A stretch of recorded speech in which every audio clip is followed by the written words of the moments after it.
প্রাথমিক গণিত পঞ্চম শ্রেণী অধ্যায় ১৪ ক্যালকুলেটর ও কম্পিউটার পৃষ্ঠা ১৫২ এবং ১৫৩ এখানে আমরা দেখতে পাচ্ছি যে কিছু ক্যালকুলেটর আর এখানে একটা কম্পিউটার।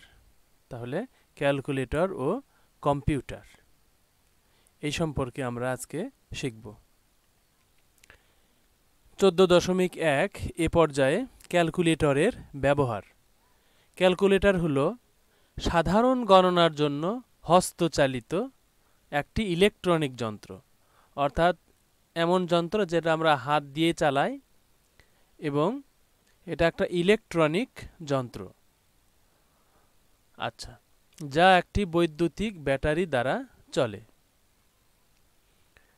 ব্যবহারের উপর ভিত্তি করে বিভিন্ন রকমের ক্যালকুলেটর আছে। দৈনন্দিন জীবনে হিসাব নিকাশে সময় কমাতে ক্যালকুলেটরের ভূমিকা উল্লেখযোগ্য। আমরা বড় বড় যোগ বিয়োগ গুণ ভাগ বা হিসাব, যে কোনো হিসাব যদি আমরা ক্যালকুলেটরের সাহায্য নিই তাহলে খুব কম সময়েই আমরা সেটা সমাধান করতে পারি। আচ্ছা, ক্যালকুলেটর, সাধারণ ক্যালকুলেটর, এরকম সাধারণ ক্যালকুলেটরের দাম অনেক কম। এগুলো সাধারণত এটি দৈনন্দিন বাড়ির কাজে, দোকানে এবং ক্ষুদ্র ব্যবসায় ব্যবহার করা হয়। আর বৈজ্ঞানিক ক্যালকুলেটর, এটাকে বলা হয় সায়েন্টিফিক ক্যালকুলেটর। এই ক্যালকুলেটর এটি মাধ্যমিক বিদ্যালয় থেকে বিশ্ববিদ্যালয় পর্যন্ত বিভিন্ন শিক্ষা প্রতিষ্ঠান এবং পরীক্ষাগারে ব্যবহার করা হয়।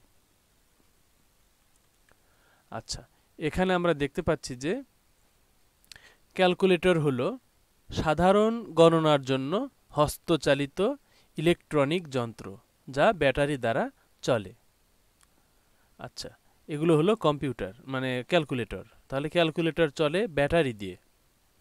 আচ্ছা, আর কম্পিউটার হলো গণনা ছাড়াও বিভিন্ন কাজের ইলেকট্রনিক যন্ত্র যা বিদ্যুৎ দ্বারা চলে।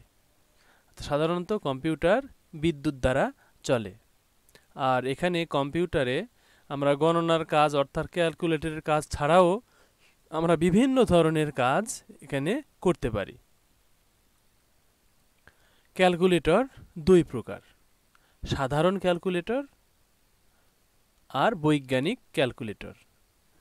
সাধারণ ক্যালকুলেটরের হলো এটাতে শুধুমাত্র আমরা এই যোগ বিয়োগ গুণ ভাগ সাধারণ কাজগুলো আমরা এখানে করতে পারি। আর বৈজ্ঞানিক ক্যালকুলেটর, এই বৈজ্ঞানিক ক্যালকুলেটরে আমরা সূত্রের সাহায্যে আমরা বিভিন্ন ধরনের জটিল সমাধান আমরা এই বৈজ্ঞানিক ক্যালকুলেটরের সাহায্যে করতে পারি। সাধারণ ক্যালকুলেটর দিয়ে বাড়ির ও দোকানের সহজ হিসাব করা যায়। আর বৈজ্ঞানিক ক্যালকুলেটর দিয়ে গণিতের জটিল হিসাব করা যায়। অর্থাৎ বৈজ্ঞানিক ক্যালকুলেটর দিয়ে একবারে বিজ্ঞানের যত ধরনের সমাধান আছে সবগুলো আমরা এই বৈজ্ঞানিক ক্যালকুলেটর দিয়ে আমরা হিসাব করতে পারি। এছাড়াও আরও কিছু আধুনিক ক্যালকুলেটর রয়েছে। তোমরা যদি খেয়াল করো তাহলে দেখবে যে আমরা ক্যালকুলেটরের কাজ করি। দেখো যে এখন মোবাইলে আমরা কিন্তু ক্যালকুলেটরের কাজ করি। মোবাইলে, প্রত্যেকটা মোবাইলে, সেটা স্মার্টফোন হোক বা এই যে বাটন ফোন হোক, সবটাতেই কিন্তু আমাদের মোবাইলের ক্যালকুলেটর অ্যাপ আছে বা অ্যাপ্লিকেশন আছে। এই মোবাইলেই আমরা কিন্তু ক্যালকুলেটরের কাজ করতে পারি। আবার কম্পিউটারের মধ্যে কিন্তু আমরা ক্যালকুলেটর আছে, সেই ক্যালকুলেটর দিয়েও আমরা কিন্তু এই মানে হিসাব নিকাশের কাজ করতে পারি। আচ্ছা, এখানে দেখাচ্ছে যে একটি কাগজ 0.1 মিলিমিটার পুরু। তাহলে একটা কাগজ 0.1 মিলিমিটার পুরু, খুব কম। আচ্ছা, যদি কাগজটিকে 10 ভাঁজ করা হয় তাহলে পুরুত্ব কত হবে? তো 10 ভাঁজ করে নিলে তাহলে এটা মনে করো যে একটা কাগজ, তার উপরে আরেকটা দিলাম, আরেকটা, দুটা, তিনটা হলো, চারটা, পাঁচটা, ছয়টা, সাতটা, আটটা, নয়টা, 10টা। এইভাবে 10টা কাগজ যখন এক জায়গায় করব তখন কিন্তু একটু মোটা হবে, অর্থাৎ এই 0.1-এর 10 গুণ।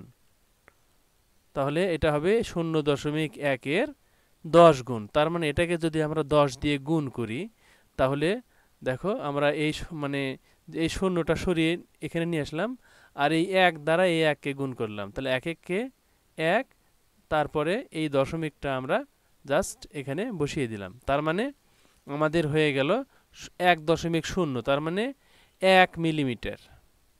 যেহেতু দশমিকের পরে কিছু নাই, শূন্য আছে, তার মানে এই দশমিক দেওয়ার আর প্রয়োজন নাই। তার মানে এটা হলো 1 মিলিমিটার।